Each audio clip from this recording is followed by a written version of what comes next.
Stafford, end zone, Cup. He's got it. Touchdown, Rams. He'll toss back to Stafford, and now a throw to Blanton, the tight end. A lot of room. Down inside the 20. Third down and 1. Stafford, end zone, Cup. Got it. Touchdown, Rams. Stafford throws, pass caught. Cup still rumbling. Cup down to the 12. Garoppolo under pressure. Donald got there in the air, intercepted by the Rams, and they may ride to the Super Bowl on that. All right, welcome everyone to the latest episode of the East Coast Rams podcast. For those new to the podcast, I am Zach Mayer, joined with my co-host Ashton Spencer. Ashton, we're still in Super Bowl week. We just came off a great interview with Chris Mayer talking about the Bengals, but now we're going to actually go do a deep dive into kind of a preview, me and your preview of the game. So what are your thoughts so far? First off, thank you so much to our last guest. He was very insightful. Go listen to that if you want a Bengals-centric view of the game. I thought he had a lot of great insight into the team, and it's a very fascinating matchup. If you had said the Rams were going to be in the Super Bowl, I would not have guessed the Bengals as our opponent, and I do think that matchup has some benefits to it. Things we could take advantage of. Again, it's the Super Bowl. There's a reason why the Bengals are in it. They have beat 3 good teams, I would say 2 really great teams to get to this point. The Rams are definitely the most balanced team they have come up against.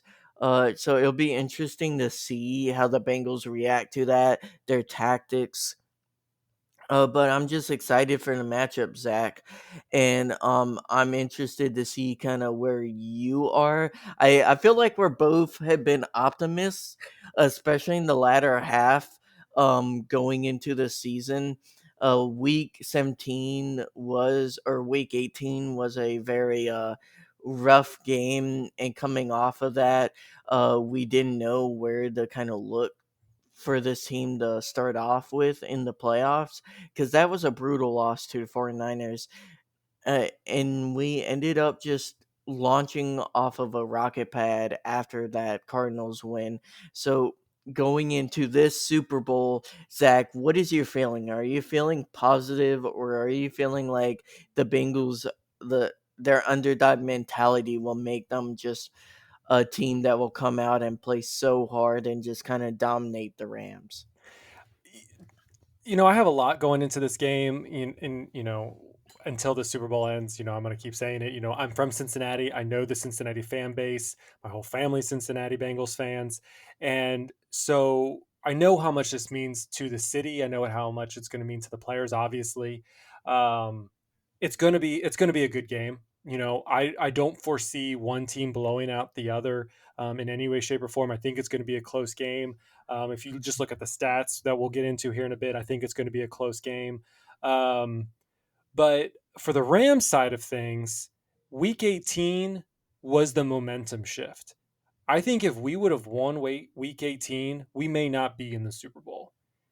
We took a team we were on a hot streak. We were on a five-game winning streak. We come up, we were like, they're saying the 49ers are saying it's a body bag game, things like that. And the Rams lost. And it was heartbreaking. It was heartbreaking to the fans. It was extremely heartbreaking to that team. But I think they needed that loss to reality check. They needed that reality check, and they needed that loss to know they can be better. And they needed to formalize a plan of attack going forward. They were not. This is a team where you're either in or you're done. And they took it against the Cardinals, dominated the Cardinals. They took it to Tom Brady's house, his second house, in Tampa, and they almost lost it at the end, but they just kept pushing it forward. And then you come back with the story, the 0-6 record against the 49ers. They had their number, this, that, and the other, and they finally beat them to get them into the Super Mhm. Bowl. This is the story that needed to be told. There's so much that goes all the way back to a year, 1 week and a half ago till now that makes this the Rams story, and it is not finished yet. Mhm.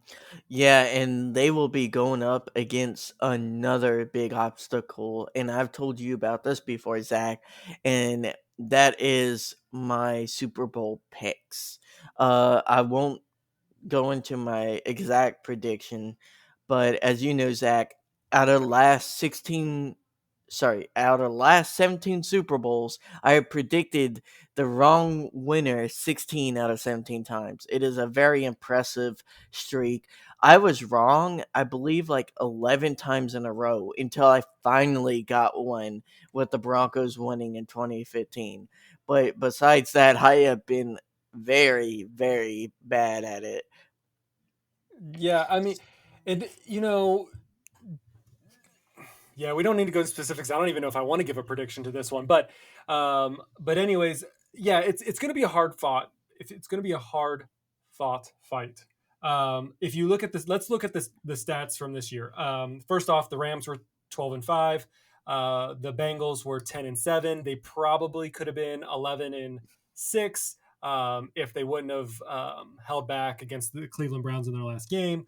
But then you go into the team stats, points per game. The Rams were scoring 27.1. The Bengals scoring 27.1. Points allowed per game. The Rams 18.3. The Bengals 19.7. Total yards 386 to 385. The passing yards was 287 to 292. Rushing yards, Rams 99 to Bengals 102. The part that gets a little the so those numbers are very close together, but then you go look at the yards allowed, and this is where the differential is, and I think this is where we can kind of um, have hope that the Rams are going to squeak this one out, and that's the yards allowed. 286.7 for the LA Rams and 395.7 for the Bengals. Again, these are all averages based on the season. The passing yards was 232 versus 268, which again, it's pretty even for pass yards allowed. Rush yards allowed, Rams 54, the Bengals 127.3. So Mm. just based on those stats, the Rams need to run the ball. Yeah, I definitely agree, and I feel like some people have necessarily look at the Rams and be like, where their running has not been good all year. And while it hasn't been a great running game, I feel like it's an underrated running game. They get yards when they need to, and just looking at how we rushed in this playoffs, uh, yeah, they go and they struggle against 49ers and the Buccaneers. But if you look at it compared to other teams, this team has rushed against the 49ers. It's the best rushing game the 49ers faced all postseason. And then the Buccaneers, they get a really good 73 yards against a stout, I believe they were number one against the rush all year, number one or number two. And then against a porous rush defense in Cardinals, we got 140 yards. So like this running game, it's been good against bad rush defenses, and it's been pretty decent against good rush defenses, and that's what you need. As long as you're not getting 40 or 50 yards in a game and you're getting a little bit more and you're getting critical third downs, third and shorts, that's all you need from your running game. And I feel like the Rams running game, Sony Michelle has been productive. Cam Akers in the postseason has been productive. And that's all you can ask. And it looks like we'll have Henderson back, which will give us some receiving back capability a little bit more again. I And mean, to me, I'm kind of concerned with Henderson a little bit. His eligibility status. Not saying that I don't think he would be a good player. The one thing that I would be cautious about is, yes, I agree that he would be a receiving threat, but I don't want him to be the, oh, Henderson's out, so we know they're throwing the ball. You know what I'm talking about? Like, I want to make sure that that's why I'm like, I'm not even sure Henderson will be on the field. Um, you know, as much as I hate to say that, and as much, he's put into this team, I think right now we're looking at the Cam Akers, Sony Michel uh, tag team, because you don't know what they're going to do. Obviously, Sony Michel probably is going to be the more run the ball, pass protect person, but you don't know that. I just think adding Henderson could give the Bengals defense a little bit more of a showing of your hand. I think he's only going to be in for a few snaps, run a few times, and I think they're going to try to use a few two back plays, and he'll probably be the receiver in the two back play. Um, that's my guess. Or they could use a flea flicker with him. I could see them doing stuff like that with him. So just he gives you a little bit more options. I don't think he's going to be a primary back, but he'll be another tool in the tool set for Sean McVay. Just excited to have him back. I believe they have rolled out Higby. That sucks. Really wish he could have played in this, but Blandon has been great, Zach, and we should sing his praises. I think he is giving the team another option next year whenever we go, and I feel like we don't need to draft a tight end next year. For sure. I mean, I think between Higby and Blanton, I think our future is pretty good as far as the tight end role goes. So I'm really excited to see that. At least as far as we know that Higby is currently not playing. I think still Sean McVay is. I don't think he's like super optimistic, but I think they're going to keep that to be a more. I think they don't have to say anything until like 90 minutes prior to the game, so I wouldn't count him out 100% yes, unless we really don't see him practice at all at the end of the week, because I think this is the game where if there is any possibility that they can play, they should play. Now Higby's a little bit different because of the injury that he has, and we don't want him to play and then get injured, and then now we only have Blanton again as tight end, like we did in the San Francisco game. So, I could definitely see Higby definitely not playing, so that they could have the third string tight end kind of come in, just to kind of make sure that we have good depth at that position. But again, you would love to see Higby to get back out there if he is capable of doing so, even in a Yeah. limited, even if he's the backup to Blanton or something like that. Yeah, but getting back to the Super Bowl, I will say, Zach, I think the biggest key matchup, and our experts said it on our last pod very well. It's that Rams D line against the Bengals offensive line. If the Bengals offensive line can just be average and hold the Rams to 3 or 4 sacks, uh, the Bengals will have a chance to win this game against our secondary. Uh, but that's hard to do against Von Miller, against Aaron Donald, against Greg Gaines. I mean, we have so many studs on that D line. It is ridiculous. It's one of the best defensive lines in a Super Bowl roster in a while. I would say it's better than the Bucks defensive line last year. Mm-hmm.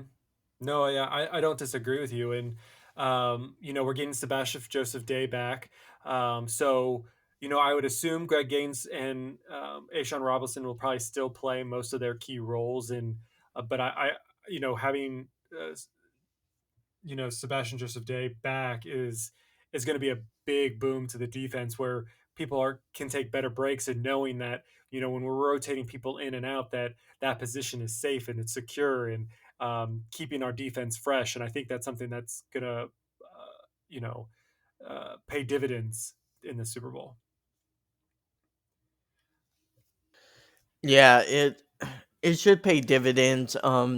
Zach, what would you say is our biggest liability in our secondary going into this game, especially with their matchups? Who do you think they will try to pick on, so to say? You know, I definitely think they're going to try to pick at our safeties and our cornerbacks. I mean, obviously we have Jalen Ramsey as a stud, um, and he's going to be hard to cover. And again, he may miss one or two catches, but that's not usually the end of the world. Um, but I think they're really going to try to target Troy Reader when he's playing out there. Um, I think that we're gonna see a little bit of David Long Jr. getting targeted a lot. Um, uh, just those types of players who, yes, they've done okay in the postseason, but they're not our strongest players on defense. Yeah, the whole Bucks game, and for a good majority of 49ers game, you just kept on hearing two people's names be called, not for good reason. Troy Reader, and you heard a lot about Darius Williams. And what do you think happened there, Zach? Why do you think his play has just fallen off? He was getting picks left and right last year, and he was just making great anticipation plays, and he was always constantly near the ball. And I feel like this year he's near the ball somewhat, but he's just never making great pass deflections. He's not getting the picks. He just feels like he's a little sluggish compared to last year. Yeah, that's a very good question. Because like you said, in 2020, he was a star. Like we were all afraid that he was gonna he was gonna get poached and in the offseason, and because of the Rams and putting kind of that tag on him to kind of make him a little bit less appealing for others to pick him up. Um, but yeah, did he get injured partway through the season? Did he have any injuries? Yeah, Because yeah, yeah. He got injured, I believe like week 3 or 4. And then he didn't come back until I want to say the Jaguars game. and so maybe that has to do with it. I mean, a lot of times players Could come back. be. Injuries never. You're never fully the same person you were once you come back from an injury, and so maybe that's part of it. But I really think that this game that we're gonna see an all out defense. I'm not really super concerned. I would say I would be more concerned about the safety position, but between Eric Weddle and Nick Scott, like those two have been playing really well in this postseason. I mean, freaking Eric or Eric Weddle hasn't played in 2 years, and they're now giving him the designation of the green dot. He's been back for 3 games, and they're gonna let him. They're gonna give him command of the what. He's gonna be the signal caller for the defense. So I guess I would be more hard on our cornerbacks than I would be our safeties, but I'm still kind of concerned in that spot. Yeah, and credit to Eric Weddle. Like he's been great tackling, he's been great positionally. He's gone burnt here and there, and we kind of expected that. But for the most part, it's impressive what he's done. And he had a few critical stops against 49ers on that. I believe it was like third or second and one. He got a stop for 2 yards, send them back, and basically making it where I think they then tried to pass it and they Mhm. didn't. And then they went for that fourth down or kind of faked it. I mean, we saw Eric Weddle jumping through the middle, like he bull rushed to make sure that the 49ers weren't running the ball. You just see him jumping through the even our D line and the offensive line to get to the running back, and I think it might have even been Debo who was back there, but to also lead the Rams defense in tackles, coming back from a 2 year absence and playing in the postseason for 2 games prior, leading tackles for the defense. That's crazy. I mean, it's indicative of type of player he is. Very again, kudos to him. It's indicative of type of player Troy Reader is.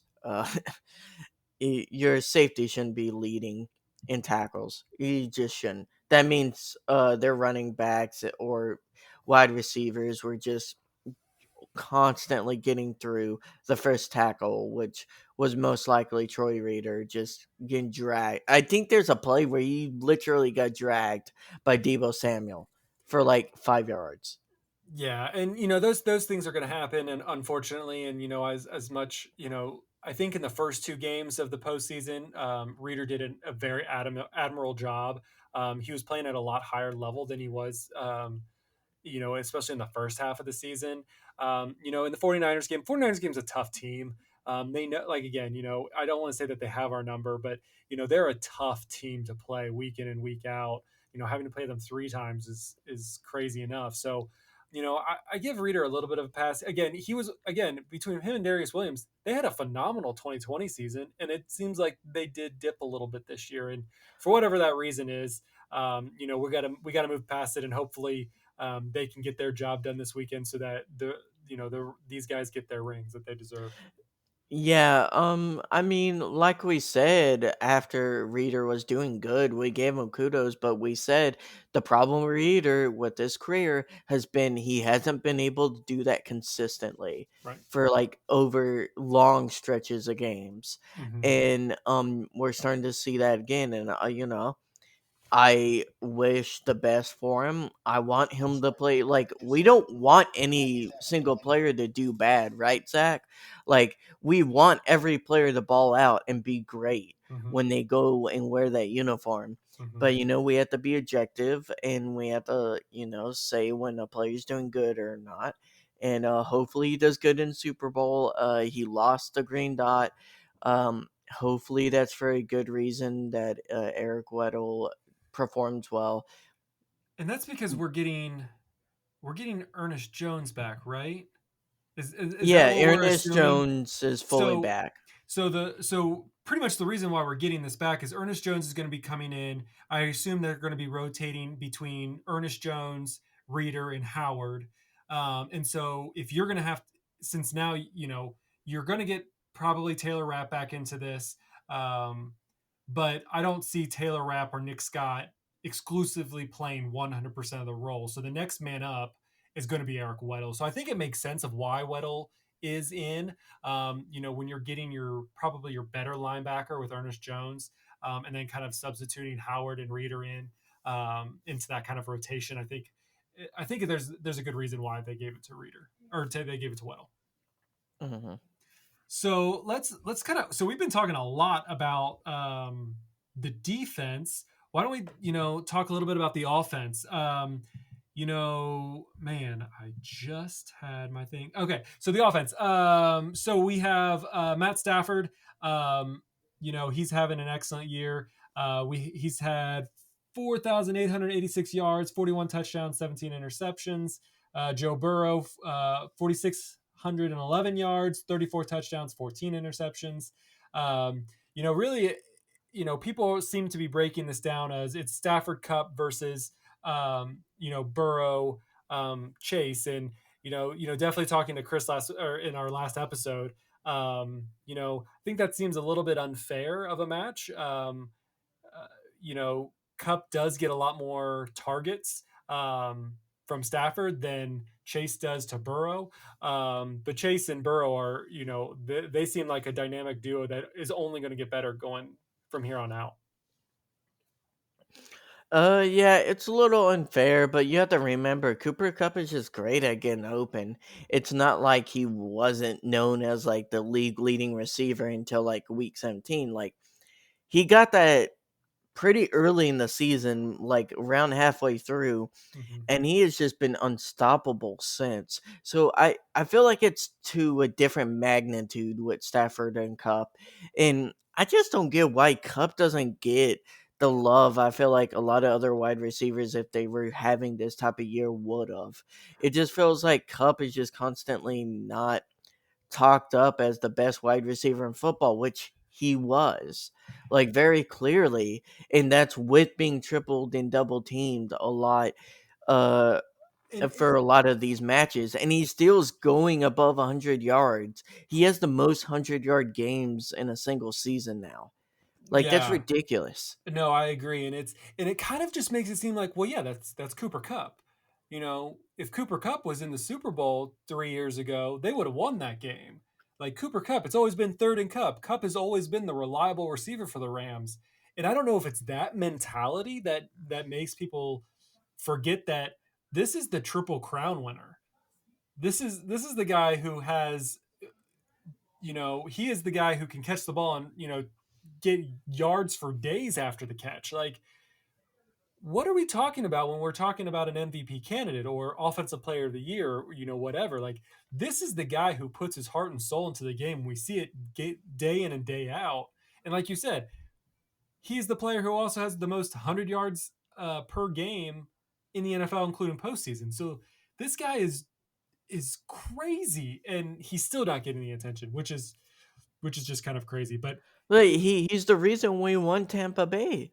Like, oh, for there's sure. no way if we settle for a tie and Cup doesn't get us 2 catches, if Tom Brady wins that coin flip, we are not in the Super Bowl right now. I guarantee it. And that's the aggressiveness that Sean McVay has learned, especially from that loss to San Francisco. He Yeah. he learned that I can't just let us, we're just going to kneel it and go into halftime. We're going to take our chance. We're going to try to finish this here so that we don't have to worry about these overtime rules, whether you think they're fair or not.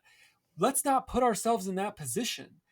And so I think we've seen that game after game, and I think this team is putting their heart and soul into to this finale, and that's where I see the big difference with. I don't think I think that the Cincinnati wants this. They want it probably, mostly as bad as the Rams do, and I think every player in the NFL wants this as bad. But they're a young team, and they have so much more growth in them that I see, and I don't know. I just get this, like, this is the Rams' time, and this is no discredit. I think they're a great team, but I do think the Rams have the edge to sweep this, especially with our defensive front compared to their offensive front. And it feels like Stafford has built up his whole career to this moment. I would be very surprised if we lose this game because of Stafford, Zach. I just would be floored. Um, eh, do you take the opinion that if the Rams don't win this, the season's a failure? Oh, no, not at all. It's not a failure. It's a disappointment. I mean, there's a big difference between being disappointed and it being a failure. And You would say the season's a disappointment? no, no, no. I would say the game itself is Oh, a yeah. disappointment. Never would the season be a disappointment. I mean, just to get to the Super Bowl, there's only one victor. There's always that way. And I would say even getting to the championship game, and if they for some reason did lose that game, again, the season wasn't a failure. If they lost in the wild card, I don't even know if I would consider that a complete failure, but it would be, there had to have been something completely, there still was something wrong with the offense. And, you know, but that's not the case. The case is we're in the Super Bowl. If we win the Super Bowl, this is the monumental success. Stafford deserves all the praise. Everyone who's on this team, everyone who built this team deserves all the praise. If they lose and it was a disappointing game, but the season still means something. It still means that they took something that people were saying, oh, Stafford's not going to be able to be a good quarterback. Look what he did for the Detroit. He never took them to a postseason, things like that. Stafford should put his head up high that he came into a new team, a new system, and won 3 playoff games, which he's never done before. Never won one. That's a success. And sorry, go ahead. I can go on Yeah, tangent. I just gotta say, it's such a stupid narrative. It drives me nuts. It's like every team should be Super Bowl or bust. Like, that term is so stupid just because the Rams run their team differently. Yeah, yeah, I agree. And I don't know if I have much more to say because I can kind of go irate about it for a long time. But I think this team can do it. I think this team can pull away and be victorious. They just need to keep Burrow kind of under control, keep pressure on top of him. If they can keep that, let their offense stay on the field. I think they're in a good position. Like I said, I don't expect Stafford to do anything ridiculous with the ball. But I do think that there could be one, maybe two mistakes, and we could still come out of this a winning game. Um, but we need to keep the ball away from their offense, keep them off the field as long as possible, keep our defense fresh, get them on the field when they need to make the stops. But just being there, I think that the Rams have a little bit more of an edge than the Bengals do. So, do you feel like I don't know. I'm so passionate about this game, and what more can you say? I mean, it's the biggest game of the year. I'm super stoked for it. Um, do you kind of have any kind of final thoughts on the team as a whole? We didn't even talk about OBJ, man. We I feel like we've been talking for a long time about this, but any final thoughts bringing in OBJ? Any of the other players that we haven't mentioned so far? Um, Honestly, we wouldn't be here without OBJ, especially losing Woods. I feel like we probably would have been here if we had Woods still left and had what's his name? That Deshaun Jackson. I feel like we could have potentially been in the same position, but having lost Woods, there's no way, no way if we had Jackson that we're still here. Mm-hmm. Jackson does not make that catch at the end of the game for the Ravens game for us to convert the fourth and then get touchdown. He Mm-hmm. doesn't do that. Um, you don't get clutch catches in the conference championship. Get critical first downs. Like Jackson just doesn't do that. He maybe gets one long TD the entire playoff series. Maybe. Yeah, just OBJ and the presence that he's brought. Again, bringing him in, and then literally 2 days later that he officially signs. Robert Woods gets injured, and he has to step up, and that kind of started the. I mean, that kind of did start our rockiness going into November, just because hey. Oh, we lost Robert Woods, and now OBJ has to learn the playbook in a matter of weeks. But things started to finally click, and they finally started getting things together. So it's been amazing just to see this team. This team is not only this team has rallied behind Aaron Donald. Von Miller has kind of pushed a voice into Aaron Donald to make him more vocal. We saw that in the 49ers game. But they're not just doing this for Aaron Donald. They're not doing this just for Stafford. They're not just doing this for Witt. They're doing this for the team. They're doing this for the players who can't play, like Robert Woods, who has put his life into this team as well. And they're doing this for everybody. And that's the important thing is, this team is together. They are here whether they win or lose. They are still a team. They will fight for each other, and they will make sure that that whatever they bring to the field is going to be at their highest quality. All right, Zach, you want to go ahead and put out your score prediction? Yeah, and I keep thinking about this, and if I feel like my family who may listen to this, just because this is the Bengals Rams preview game, um, I am going to say it is going to be 24-31, 31-24 Rams. Sorry, 31-24 Rams. I think it's going to be a close game. Like I mean, I put it within a touchdown. I don't think it's going to be a field goal game but so yeah, that's what I'm gonna go with. 31-24 Rams. Mm-hmm. Uh, I've gone back and forth. I'm settling on 27-20 Rams. Now, if you're a Bengals fan, take solace in that I'm rarely right about the Super Bowl ever. But honestly, I just think the Rams are a more complete team. What the Bengals have done this year has been wholly impressive. As Zach Taylor has proven the GM and the owner right for keeping him around. And honestly, Joe Burrow has turned out to be the QB I thought he was going to be coming out of college. I thought he was going to be the best new QB since Mahomes, and he has been.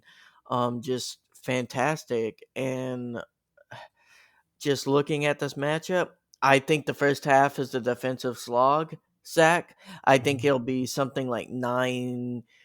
Uh, what is it? I think it'll be like 6-3 Rams at Ooh, half.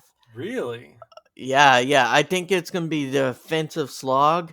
And then in the second half, you're going to have like a lot of touchdowns by both teams Gotcha. and make it a shootout. And I think Joe Burrow is going to have the ball with a chance to tie it up in the last drive. And I just think you're going to have Aaron Donald make a game winning play. And uh, it'll be one of those things where like no Bengals fans should have shame. Like it's going to be a great game. There's a lot of things that Bengals could do to win this game, and it wouldn't shock me if they do. Mhm. Uh, but that Rams defensive line, it's top 5 in NFL, and it has two guys who will be in the Hall of Fame, and they're going to show that O line why they're going to be in the Hall of Fame. For sure, for sure. And Cincinnati has brought a has had a great year, making it this far. They deserve it. They beat great teams to get here, and I got family, and this is probably the Super Bowl that is the hardest to. I mean, as a Rams fan, I'm rooting obviously for the Rams, and no matter what, but to lose to another team, I the Bengals would be like the team that I'm okay with it, I guess. If that's like It won't sting as much as 2018. it won't. 2018 really sting. Yeah, I mean, losing to Tom Brady was a sting. If we were playing and we lost to Mahomes, that would be sting. Losing to Josh Allen, I feel like would be a sting. And maybe that's just my connection with Cincinnati and in going down that road. Um, but the culture that the Bengals I think are trying to do, it seems is very Rams and Sean McVay like, and maybe that's why I kind of also um, feel for that team too.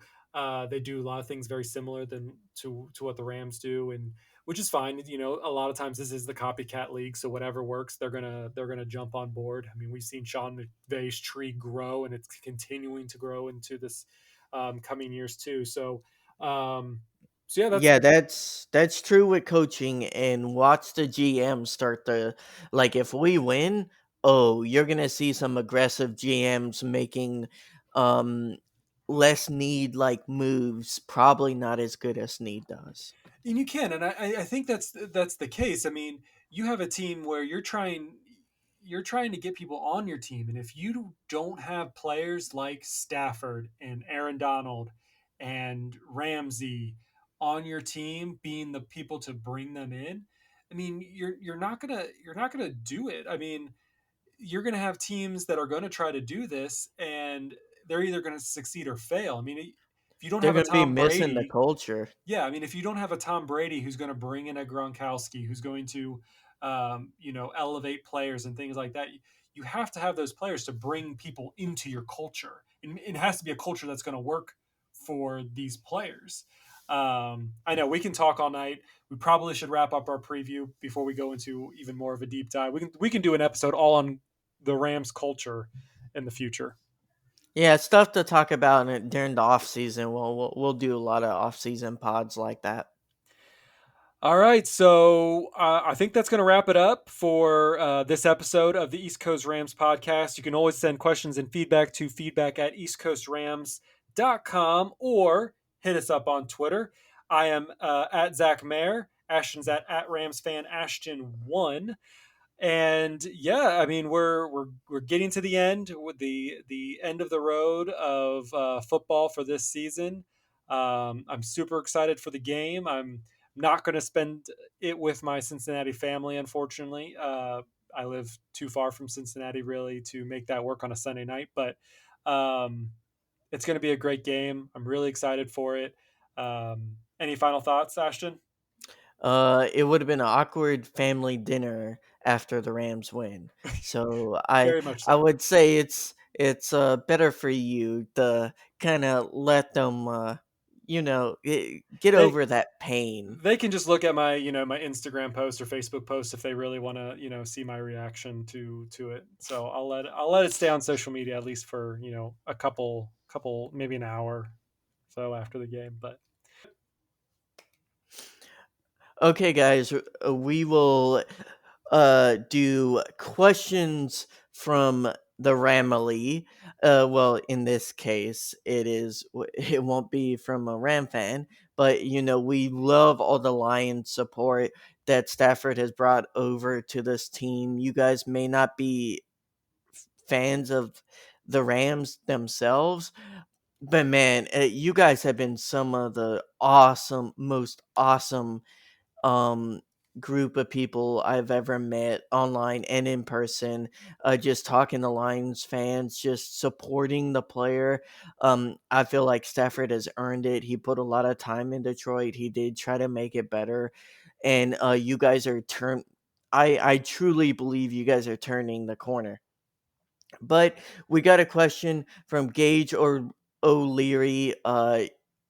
Thank you for the follow. I've always loved your comments, and I hope you like the comments too. I hope you've enjoyed Stafford on the Rams. The Lions definitely made it possible by being awesome to him when they're leaving, not making the same mistake as they did with other players.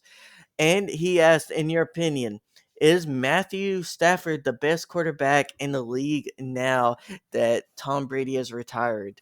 What do you say to that, Zach? ooh, that is a big question. So I would say he is definitely in the top five. I don't know if I can put him in the number one spot. And again, that's probably not fair. But there are so many good quarterbacks, and I think he's definitely probably the best now in the NFC. And especially if Rodgers leaves the NFC, I think Stafford's definitely the quarterback king over there. But when we look at the quarterbacks as far as the AFC goes, there's still a lot of talk. You know, as even though the Bills didn't make it as far as I thought they were going to, Brian Allen he looks like a phenomenal quarterback. Josh Allen. Josh Allen, wow, that was a brain fart. But anyways, Josh Allen, he's a phenomenal quarterback. He The was Rams center did not start playing quarterback. That's see, that was a slip of the tongue just based on that. Floridian Yeah, slip. Floridian slip. So yeah, definitely, I think Allen is a great quarterback. It's really hard to compare some of these quarterbacks. Honestly, They I don't. fit differently in different systems, right? They do. Like if you told me who is the best calm collected quarterback out there, for sure I would think Stafford would be number one. And I'd probably put Joe Burrow or Rodgers at number two or three. Like those quarterbacks are cool and collected. We saw Kansas City kind of get flustered under the pressure. Um, and if the rules were differently in the overtime, maybe Josh Allen, right? Am I saying this right now? Yeah. He would have been able to capitalize as well. So what are your thoughts? I guess. For me, he's top five. He's definitely not number one.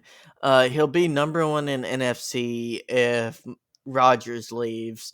But honestly, if you ask me who is the best QB for the Rams, there are only two other guys I would say would be better for the Rams system, and that would be Aaron Rodgers and Patrick Mahomes.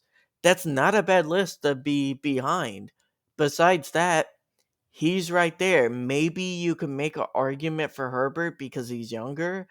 Um, just because like youth means you can keep him cornerstone longer. But with how long Brady played, Stafford could play for another 10 years, especially if his play doesn't diminish. I feel like he's gonna be a lot more healthy next year because he's still recovering from injuries he got last year, and the O line has kept him a lot more protected. So I'm hoping as his health improves, as he stays behind a better O line for longer, that his play gets even better in our system, and I think that's definitely possible. So, do I think he's the best? No, he'll probably end up being the best in the NFC after Rodgers leaves. And the Rams, if they win, they'll be set up. Even if they lose, I think they're set up for another good run next year. 100% agree. All right. Well, we appreciate everyone who has so far listened, liked, subscribed, and shared the podcast. If you haven't done any of those things, please do so. We're obviously available on Apple Podcasts, Google Podcasts. You can put us in your favorite podcatcher of choice. But the Ramily is truly the best out there. The way we get to integrate with each other on Twitter has been phenomenal. Me and Ashton always have fun getting to know all the Rams fans and just getting more people involved and getting people to listen. So until next time, guys, hopefully we're Super Bowl champions. So go Rams.